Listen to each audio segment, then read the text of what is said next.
Boa tarde, meus queridos fonos, minhas queridas fonos, né?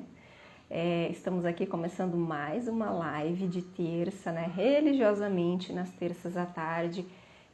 Muda um pouquinho o horário, às vezes eu começo às 13, às vezes eu começo às 14, dependendo do horário que eu tenho livre, porque a terça é o dia que eu atendo online, né? Mas hoje é feriado, então tenho aí mais tempo livre, mas não deixo de honrar o compromisso com vocês e comigo, né? Porque afinal de contas, em primeiro lugar, eu me comprometi comigo mesma de fazer essas lives semanais para a gente conversar sobre vários temas.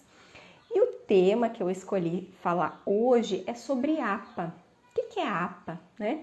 É a avaliação perceptiva auditiva. Nós vamos falar hoje sobre 3 momentos da terapia fonoaudiológica onde a avaliação de APA, ou seja, a avaliação perceptiva auditiva, é fundamental para que você consiga encontrar o exercício ideal para o seu paciente de voz.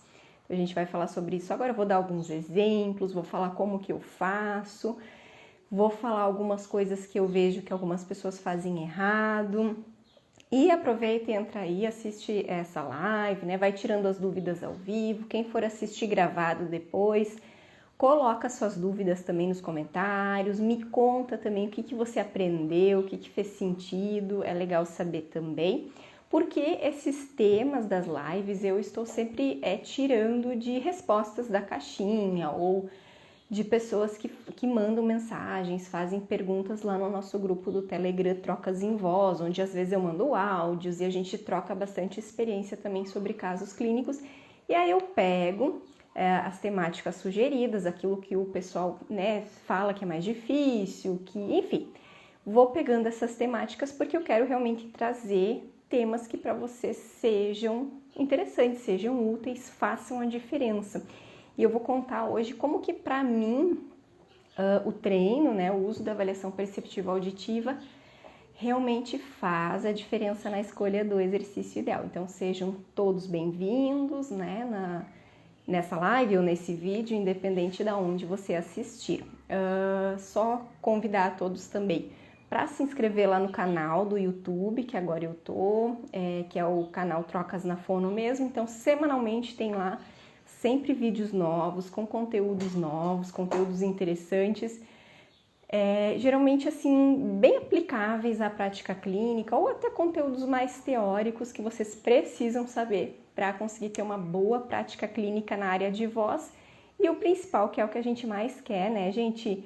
Ter bons resultados com os pacientes de voz, através da escolha do exercício ideal, que eu já comentei com vocês em alguns outros vídeos. Mas é essa escolha do exercício ideal que vai ser o divisor de águas, né? Da prática de vocês, enfim, que vai representar, vai ser a diferença entre vocês terem resultados positivos e não terem resultados positivos.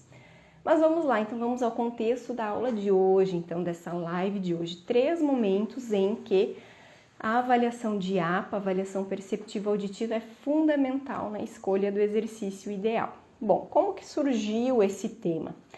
Esse tema surgiu assim, ó, como um clique, por causa de uma resposta na caixinha, né, da terça passada, acho que foi, de uma sugestão. Mas também é um tema que eu adoro falar, né, gente? Quem me conhece, se tem aí algum aluno vendo, né, essa live ou esse vídeo depois, eu vivo falando sobre isso, sabe? Eu acho assim, ó, que não tem como a gente ter uma boa prática clínica se a gente não tem o nosso ouvido treinado. E aí tem algumas pessoas que falam, mas e agora, né? Eu não tenho. Pois começa a fazer esse treino logo, né? Quanto antes você começar, melhor vai ser. Claro que a gente tem que ter um direcionamento, é sempre mais fácil, né? Em vez da gente dizer assim, vou começar, né? Mas aí a gente às vezes não tem aquele guia, tá? Então, o importante é ter um direcionamento. Por onde começar? Como é que eu faço? Então, é um tema que eu tô sempre falando nos estágios de voz, sabe? Às vezes tem gente que pensa que a avaliação perceptiva auditiva ela é só realizada no momento da avaliação do paciente. E hoje eu vou mostrar para vocês que não é só na avaliação que a gente usa a nossa percepção auditiva, tá?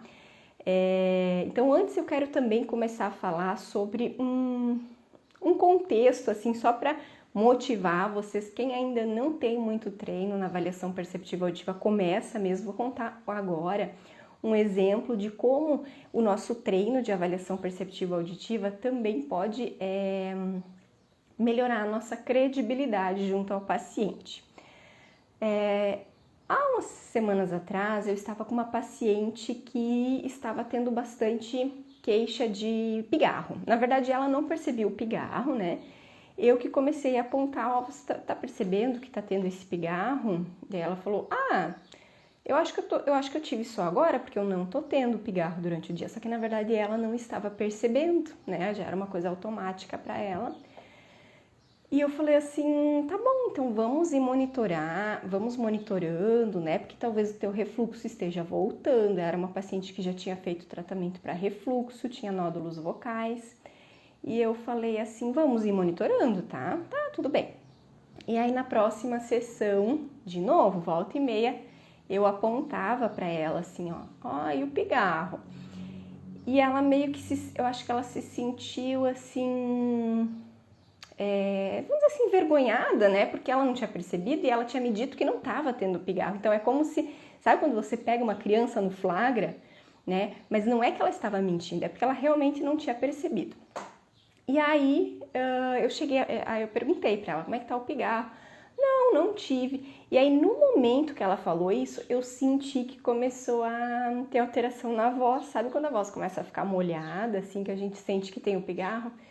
E eu falei pra ela assim, agora você tá sentindo vontade de pigarrear, né? E ela me olhou, gente, ela ficou muito surpresa. Ela falou assim, como é que você sabe? E eu disse, eu sei porque eu tô escutando no som da tua voz, que tem um som que tem um pigarro chegando.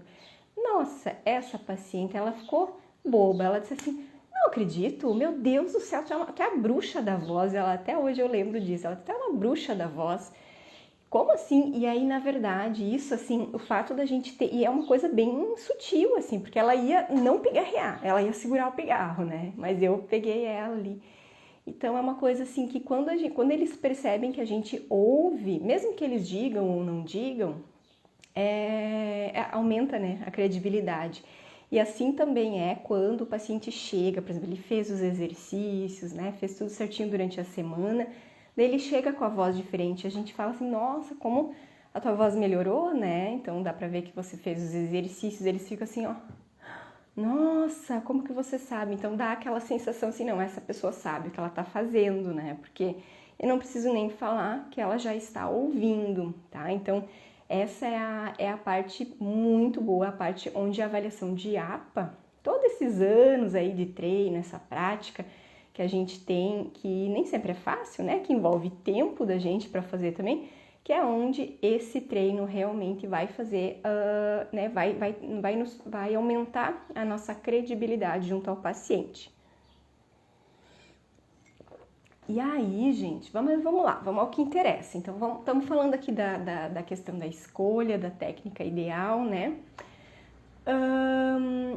Qual é o primeiro momento que é decisivo, assim, onde a avaliação de APA vai nos auxiliar a escolher a técnica ideal? Então, o primeiro momento, gente, é um momento onde eu já conversei com vocês na live da última sexta-feira, que é justamente a avaliação.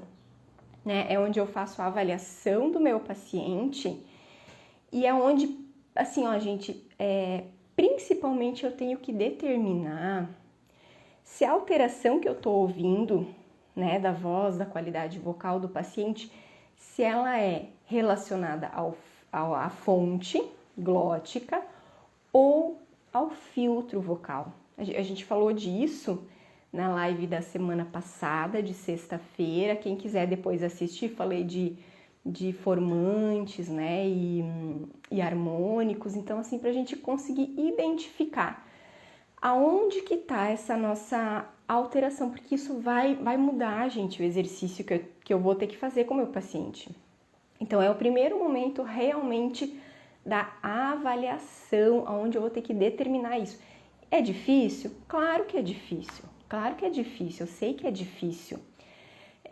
Até eu, às vezes, assim, ó, quando eu vou fazer uma avaliação perceptiva auditiva, eu tenho que parar, e na minha cabeça eu vou tendo os quadradinhos assim, onde eu vou colocando cada coisinha no seu quadradinho. Se eu escuto a voz como um todo, às vezes também é difícil de determinar de cara, então a gente realmente tem que dar atenção para isso. Recentemente eu conheci uma pessoa, né, e aí também, assim, essa pessoa tinha alguma alteração, assim, em relação à articulação. Eu fiquei, nossa, tem alguma coisa errada aí, e só que eu não fiquei analisando, né, mas assim, quando a gente quer analisar, a gente tem que ir procurar. E aí importante que eu falo para vocês, assim, é vocês terem o protocolo que vocês vão seguir. Sabe aquela história, assim, da Alice do País das Maravilhas, né? Então, se eu não sei aonde eu quero chegar, qualquer lugar serve. Então, se eu não sei o que eu estou procurando, nem vou saber o que encontrar, né? Qualquer coisa vai servir. Então, assim, o bom para começar é ter realmente o protocolo, tá? Aí vai ter lá, por exemplo, ruídos, né, de fonte glótica. Então, rouquidão, soprosidade, aspereza, tem vários, né? E a gente vai ouvindo e vai classificando cada um, que são as caixinhas, tá? Como eu digo, as caixinhas. Rouquidão é uma caixinha, e às vezes é uma confusão, né? Porque às vezes a gente escuta uma voz disfônica, e eu vejo isso nos alunos que estão no estágio, que estão aprendendo a fazer avaliação perceptiva auditiva. Às vezes é aquela confusão. Aí eles falam assim, ó, eu só sei que eu achei a voz rouca. Só isso que eu sei, que eu achei a voz rouca. E às vezes eles usam a palavra rouca como sinônimo de disfônica. E às vezes não tem rouquidão, às vezes é uma alteração de ressonância, sabe? Isso que é interessante. Então a gente vai primeiro, ó, o que é a rouquidão, tá? O que é a rouquidão? A rouquidão é isso, tá? Vamos ver se eu tô ouvindo isso. Então vamos lá. Soprosidade, tem. E às vezes tem coisas assim do filtro e da fonte que confunde um pouco. Por exemplo, eu posso ter uma alteração de ressonância, né, com aquela voz mais laríngea, assim, né? E isso, gente, às vezes confunde um pouquinho com a soprosidade. Sabe por quê? Porque essa voz assim, ó, quando eu coloco uma ressonância laríngea, a ressonância laríngea, ela mata os harmônicos agudos. Eu falei semana passada nos harmônicos, quem quiser assistir a live da semana passada, assiste lá. Então, essa ressonância, ela mata os harmônicos agudos. E a soprosidade, quando eu tenho soprosidade na voz, isso também mata os harmônicos agudos. Quer dizer, o paciente nem consegue produzir daí os harmônicos mais agudos, né? Então, assim, o resultado que sai aqui, a gente ouve pouca riqueza de harmônicos, né? Então, confunde mesmo na hora de fazer essa prática. Mas vamos lá, a gente tem que, sabendo assim... Agora, mais um detalhe que eu lembrei também, essa coisa que eu fiz agora de imitar, né, duas vozes diferentes. Eu considero isso interessante também, para que a gente treine a gente imitando as vozes, né? Ó, a gente tem uma pergunta aqui da Jéssica, como diferenciar isso, se é tão parecido? Esse exemplo que eu dei, né, Jéssica, da ressonância laríngea, né, e da soprosidade. É com o treino mesmo, porque daí o que eu faço? Eu vou procurando cada coisa, ó. Eu vou primeiro, tô lá, ruídos de fonte, então vou ver. Um por um, rouquidão, tem rouquidão? Aí eu ouço e escuto para ver se tem rouquidão. Ah, não tem rouquidão. O que é a rouquidão? Ela é aquele granuladinho assim na voz, sabe? Tem rouquidão? Não tem, tá. Então, beleza, não tem rouquidão. Vamos para a soprosidade agora. Soprosidade é ar saindo. Então, isso é uma coisa muito sutil. Ó, se eu tenho soprosidade, eu tenho ar saindo. Vocês escutam o ar saindo, tá? E a ressonância laríngea aqui, ó, não necessariamente a gente escuta ar saindo. Então, é uma coisa sutil. Mas aí, vamos lá, escuta a soprosidade. Deixa eu ver, tem soprosidade, né? Tá. Aí vai ver as outras coisas. Depois vai para a ressonância. E é muito mais fácil quando a gente divide por partes, assim, sabe? Mas então, só comentando essa questão aqui da gente poder imitar as vozes, e isso é interessante, também acaba dando uma credibilidade pra gente, porque, por exemplo, na semana passada, na sexta-feira, eu dei uma palestra para um grupo de operadores de telemarketing. E aí eu explicando as questões da voz, e aí também eu fui imitando as vozes. Eles falavam assim, nossa, mas ela consegue imitar tudo, ela consegue mudar a voz de tudo quanto é jeito. Então isso também dá uma credibilidade. Poxa, se eu vou trabalhar com a tua voz, se eu vou mexer com a tua voz, né? Então quer dizer, eu conheço esses ajustes. Então é interessante a gente também treinar essas questões. E nós, né? Quer dizer, se eu sei se determinada coisa é de fonte ou de filtro, eu vou também tentar fazer isso para conseguir ver o resultado que dá, né? E aí, gente, então é isso aí. Na avaliação eu vou classificar, eu vou ver o que tem de alterações, e eu costumo também, gente, eu acho bem importante colocar também o grau de alteração, tá? O grau de alteração. Se é discreto, se é moderado, se é severo, eu costumo fazer da seguinte maneira. Assim, esta alteração, por exemplo, a gente falou aqui na soprosidade, né? Então, assim, não tô falando da disfonia do paciente. Essa alteração que você viu que tinha, a soprosidade, por exemplo, ela é discreta? Se é discreta, a gente pensa assim, ó, se melhorar um pouquinho já desaparece. Não, não é tão pouquinho assim. Precisa melhorar mais para poder desaparecer, então é moderada. E se ela for extrema, tipo assim, ó, não tem como piorar. Isso aqui, ó, na soprosidade seria isso aqui, ó, tá? Não tem como piorar. Daí é severa ou extrema, né? Então eu considero assim esses 3 graus, discreta, moderada e severa, tá? E aí assim a gente vai classificando todas as especificações, a ressonância também, e é muito mais fácil quando a gente divide em quadradinhos, tá, gente? Porque daí quando a gente olha aquilo, por exemplo, a ressonância horizontal, o que é a ressonância horizontal? Ela tem a ver com o posicionamento da língua, né? Então se a língua está anteriorizada, a minha ressonância horizontal é anterior. Se a língua está para trás, a minha ressonância horizontal é posterior. E aqui, olha só, fica estranha a voz, né? Mas aqui eu não estou mudando nada, ó. É só no filtro, é só a posição da língua. Então, quando a gente for para analisar isso, bom, vamos ver então como é que tá a posição da língua, deixa eu ouvir. Aí a gente já mata uma série de coisas. Ah, então era isso que eu estava ouvindo, que eu estava achando estranho nessa voz, né? Olha só. Gente, então este é o primeiro momento importantíssimo onde a gente precisa classificar a voz de uma maneira correta para a gente saber onde é que nós vamos começar a trabalhar com esse nosso paciente. A gente vai começar a trabalhar com um exercício que vai trabalhar fonte glótica, com um exercício que trabalha filtro. Por exemplo, se eu tiver essa ressonância aqui, né? A ressonância posterior. Por exemplo, na minha voz aqui, vamos supor que seja isso aqui, ó. Eu tô com essa voz, ó, não tem rouquidão, não tem soprosidade, não tem nada, não tem lesão laríngea, mas a voz tá assim. Se eu começar fazendo um exercício de fonte glótica, um aquecimento clássico, não vai mudar nada nesse paciente. Então, eu vou ter que mexer aonde está o problema pior. E aí vocês têm, por exemplo, vocês têm lá, né, a avaliação da perceptiva auditiva, vocês vão ter um monte de coisa, então a vida não é bela, né, do fono. Não vai ter só, tipo, eu vou ter só uma coisa. Muito difícil acontecer isso, né? Geralmente vai ter rouquidão, vai ter isso, vai ter a alteração de ressonância, vai ter ataque brusco também, né, presença de ataque brusco, vai ter várias coisas, geralmente, né? A gente vai ter que escolher qual dessas coisas que tá pior, assim, que está sendo mais decisivo, digamos assim, para essa qualidade vocal que eu estou ouvindo. O que se eu mudar, vai causar uma mudança mais rápida na voz do meu paciente? É um problema na língua? Então vou mexer na língua, vou fazer um negócio na língua, né? Vou fazer um exercício que vai mudar esse posicionamento da língua do paciente.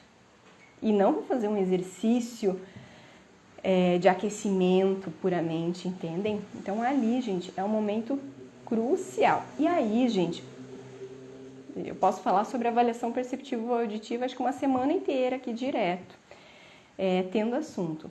Para eu fazer uma boa avaliação perceptiva auditiva, eu não posso fazer isso na hora junto com o paciente, porque se eu precisar ouvir a voz dele várias vezes para classificar cada coisa, né, cada aspecto, cada parâmetro, eu vou levar muito tempo na frente do paciente. Então, gente, gravem a voz dele, né? Qual é a amostra que a gente vai usar? A amostra de fala espontânea.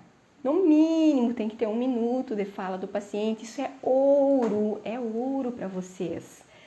Gravem a voz. Ó, a gente vai falar disso num outro momento. Vou falar para vocês da importância de gravar a avaliação, tá? Não pensem só no agora. Pensem no depois também, quando vocês forem comparar esse momento do antes e o depois com o paciente. Sexta-feira mesmo, dei alta para uma paciente que ficou com a voz completamente recuperada após ela ter tido nódulos vocais.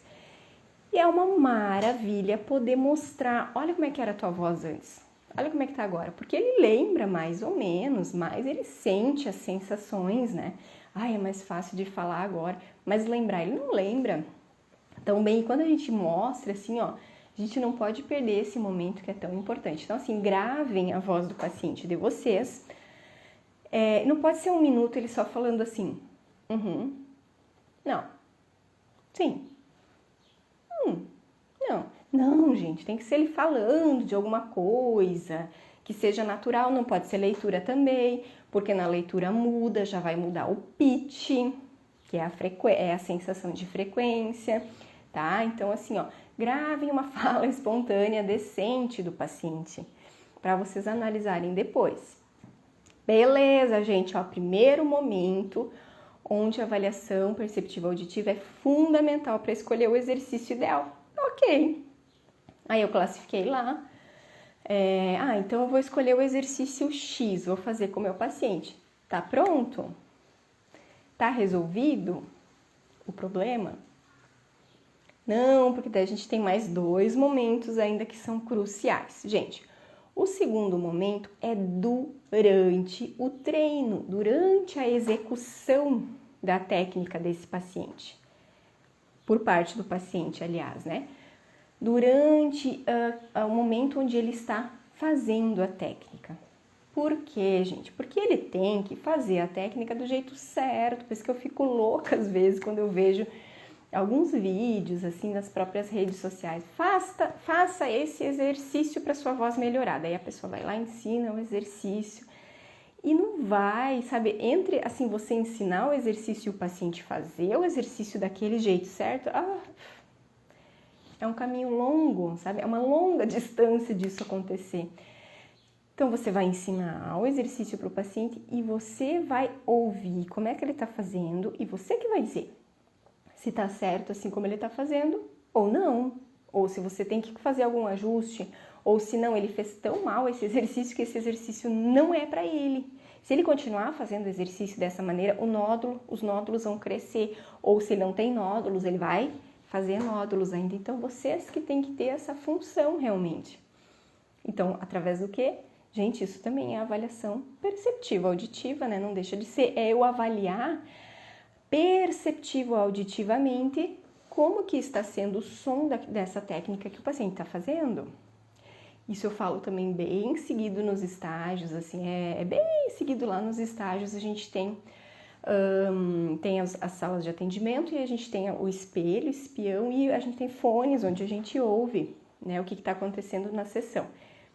Às vezes eu entro na sessão, entro na sala, invado a sessão, né, porque às vezes o paciente está fazendo o exercício, por exemplo, numa intensidade mais forte, ou ele está usando um pitch diferente do que ele deveria fazer, ele está fazendo um som mais agudo ou mais grave do que ele deveria fazer. Lembrando, gente, que vocês estão fazendo o exercício, vocês vão repetir, que é para esse ajuste ficar fixado mais facilmente, né?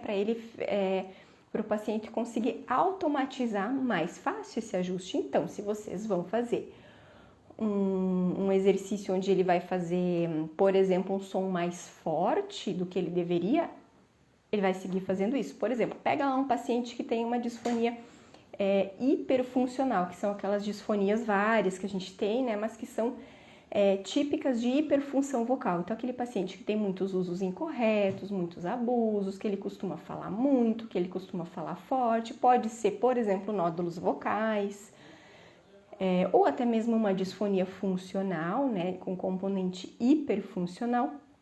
O que você quer com esse paciente? Você quer que ele fale menos, né, que ele tenha mais cuidado com a voz dele e que ele pare de falar forte, porque se ele continuar falando forte, o tempo todo no uso habitual dele, ele vai, vamos dizer assim, vai gastar mais rápido, vai ter fadiga mais rápido, vai cansar mais rápido. Então, a gente quer que ele fale mais fraco.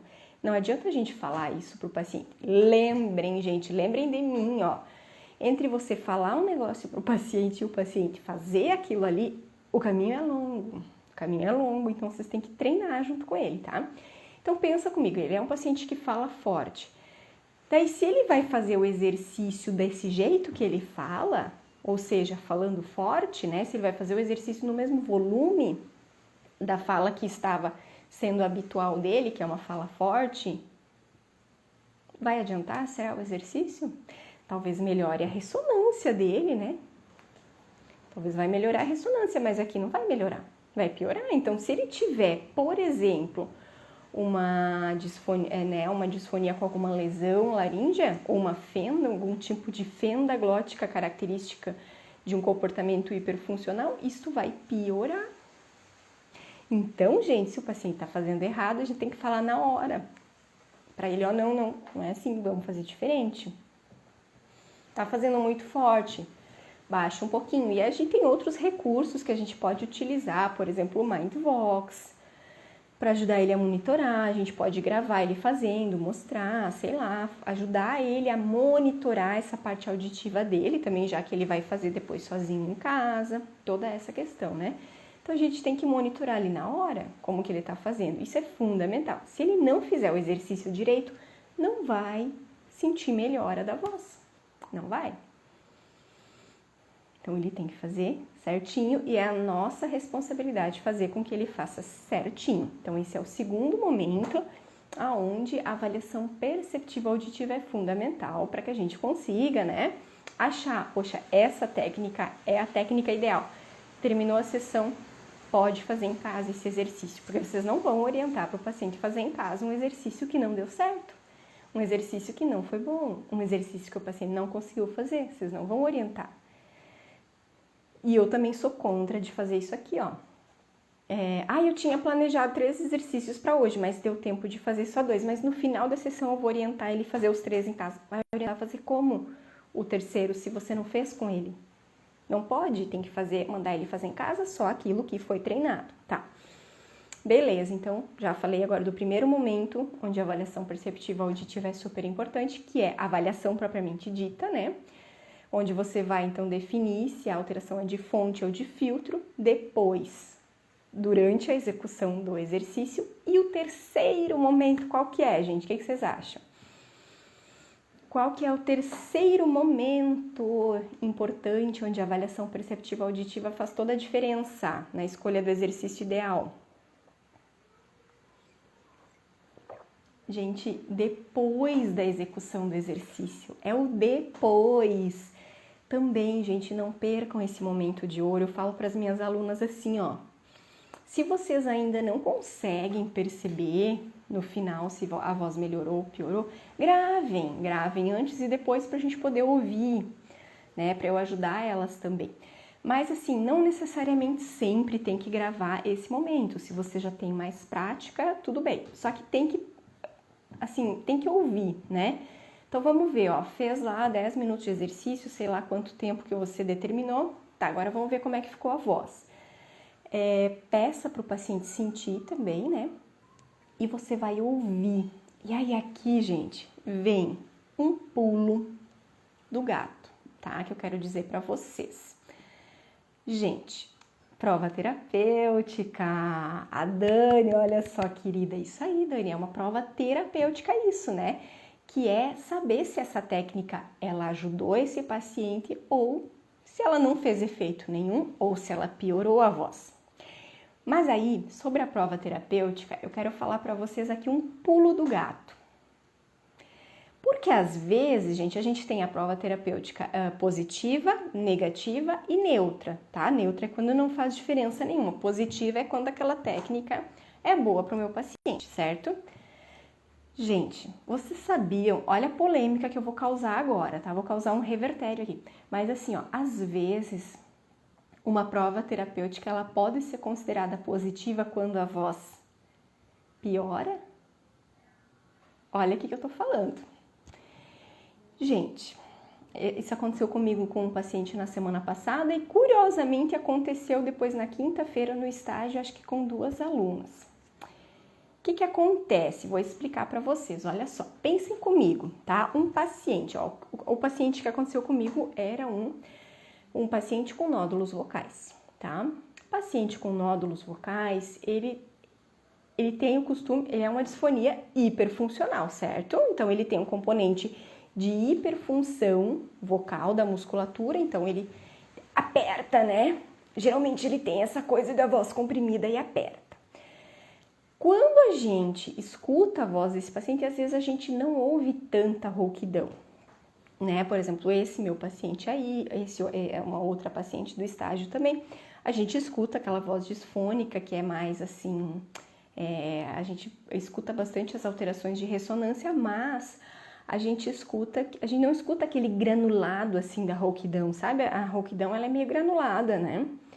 O paciente tem a voz apertada, assim, e ele também fala de esforço, a voz dói, né? Se ele fala muito, a voz, ao final do dia a voz dói, perde a voz, tem todas essas coisas, certo? Quando o paciente faz o exercício, se eu fizer o exercício direito, tá? Sei lá qual exercício que vocês vão escolher, mas se eu fizer o exercício direito, eu tenho que buscar que ele diminua a força no exercício. Ele não vai fazer... Não, se eu fizer o fricativo, por exemplo, ele vai fazer... Tá? Ele vai diminuir essa força aqui, certo? Resultado vai ser que ele vai reduzir a força dele durante o exercício, vai automatizar.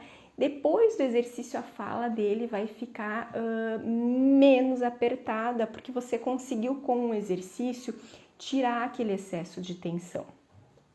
Quando termina o exercício, ele fala assim, nossa, a minha voz melhorou, estou sentindo mais fácil. E aí a gente escuta em alguns pacientes, como esses que eu estou dando exemplo, a gente escuta na gravação que a ressonância melhorou. Em vez dela estar aqui, ó, ela melhora um pouco a ressonância. Porém, gente, pensem comigo, esse paciente tem uma lesão laríngea. Ele tem nódulos vocais. Então, no momento que você solta um pouquinho, ele vai fazer menos tensão, aparece mais a rouquidão. Isso que é doido, tá? Isso que é doido, porque assim, ó, eu me lembro que a aluna até falou, poxa, mas parece que ela ficou mais rouca, né, prof? Parece que a voz ficou mais rouca. Sim, ficou mais rouca e isso é um sinal positivo. Porque, gente, a gente não quer que esse paciente que tem nódulos vocais, a gente não quer que ele diminua a tensão. Lembrando que se ele tiver o aumento de tensão, a gente vai ter um favorecimento daquela fenda típica dos nódulos e a gente sempre vai ter um aumento do atrito na região dos nódulos. Então, o que a gente quer? A gente quer promover um fechamento mais equilibrado, sem tanta tensão aqui, né? Se a gente promover um fechamento mais equilibrado, ele vai ter as bolinhas aqui, ó, dos nódulos. E aí, isso vai evidenciar mais a rouquidão. Entenderam? Olha que doido, né? Espero que vocês tenham entendido isso que eu falei. Então, assim, Mas quando vocês escutam que a voz fica um pouquinho mais rouca, vocês têm que também garantir para ver se o paciente está sentindo uma sensação de mais facilidade. Se vocês escutam que melhorou também a ressonância, tá? Aí vocês podem considerar uma prova terapêutica positiva, ou seja, esse exercício ele aumentou a rouquidão, porque ele reduziu a tensão do paciente, reduziu a hipertensão e o que eu preciso para reabsorver os nódulos vocais é reduzir a hipertensão para promover um fechamento melhor. Então, esse exercício foi positivo para o meu paciente. Olha só que louco. Então, por isso, gente, a gente tem que ter conhecimento de avaliação perceptiva auditiva e a gente tem que ter conhecimento em todos os momentos da vida na fonoterapia sobre fisiologia, tá? Nunca vocês vão fugir disso, de entender assim, ó, tá, eu tô ouvindo isso, então vamos ver o que tá acontecendo lá. A gente não tem o exame, né, de laringe, seria tão bom, né, se a gente pudesse ver na hora, assim, o que tá acontecendo, né, ter um otorrino sempre do lado ali para poder fazer o exame durante, depois, mas a gente não tem, então a gente vai ter que fazer essa interpretação. Tá certo, gente? Então, falei com vocês agora sobre 3 momentos onde a avaliação perceptiva auditiva é fundamental para a gente conseguir escolher a técnica ideal, aquela técnica que o paciente vai seguir fazendo, que é a técnica que vai gerar depois a melhora na voz, que vai ser a técnica que vai, se tiver nódulos vocais, que vai, às vezes não é só uma, né? Às vezes a gente vai também sentindo a necessidade de aumentar, né? Colocar mais de uma técnica e também de trocar. Existem alguns momentos na terapia que a gente precisa trocar o exercício. Se vocês quiserem, a gente pode falar sobre isso também em algum outro momento da terapia, né? Então, quando trocar o exercício, mas a gente, mesmo que a gente troque o exercício, a gente precisa encontrar outra técnica ideal também para o meu paciente de voz. Gente, espero que vocês tenham gostado. Deixem nos comentários, né, quais foram os insights de vocês, quais foram os aprendizados. Deixem nos comentários as dúvidas, respondam as caixinhas e depois compartilhem esse vídeo também com os colegas da fono, aqueles colegas assim que você sabe, falou na área de voz, lembrou daquele colega.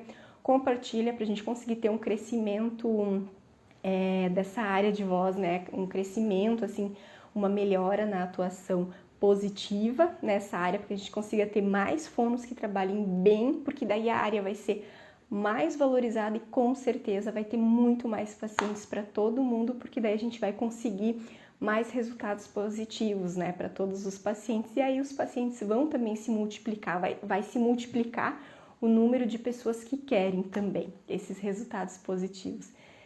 Gente, bom resto aí de feriado para todos, tá? Um beijo e até mais!